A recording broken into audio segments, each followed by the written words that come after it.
Hi everybody, it's Positive Bluebird, and it is Tuesday. I wanted to share a link in the description box down below of a good friend named Melissa Butler, who is a new YouTuber to me on my subscriber list. She shares monthly, weekly vlogs of beautiful video collages of monthly awareness, such as kidney disease or abuse or child abuse, and most especially what is hard for me to talk about, but it's easier if you go to her channel, that November is Alzheimer's month.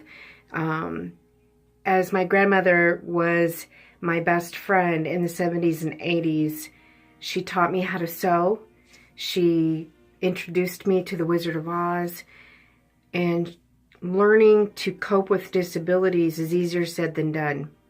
My grandmother would sit on the sewing machine and she would curse the fact that she was losing her eyesight and couldn't thread the needles, so she would call my brothers and I to come and help her. She would lose patience when she couldn't get her hands to work because they were so arthritic.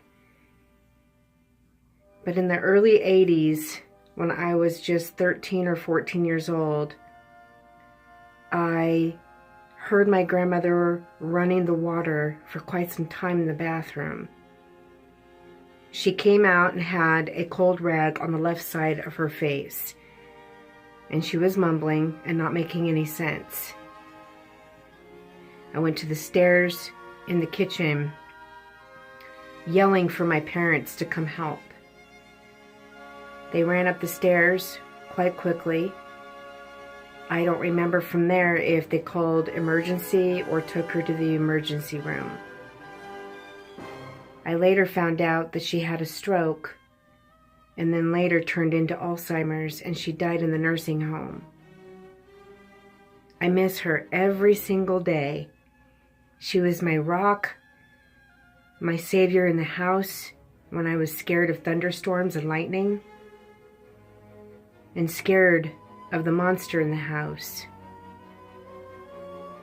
I will always remember my grandmother for all the wonderful things she did around the community by giving and donating to charity or to the neighborhood kids.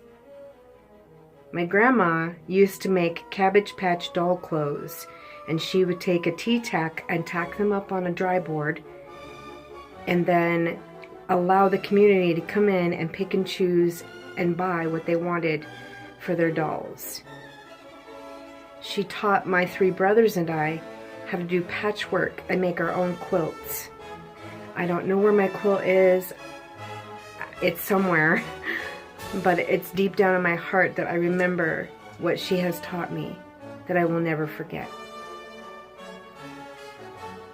I have a teenage son who's in his own world like any typical teenager. Going to school full-time, working many hours, hardly ever here. I'm doing things on my own, and my therapist is extremely proud of me. I will admit that I've been beating myself up quite a bit on my disabilities.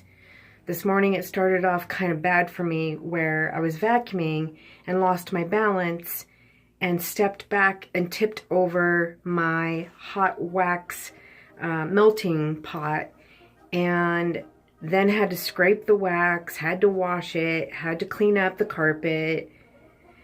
I had to steam vac because my dog has been, for some reason, marking his territory in the living room by the glass window, and I think it's because there's a little squirrel that's been hanging around, and my dog is probably jealous, I don't know.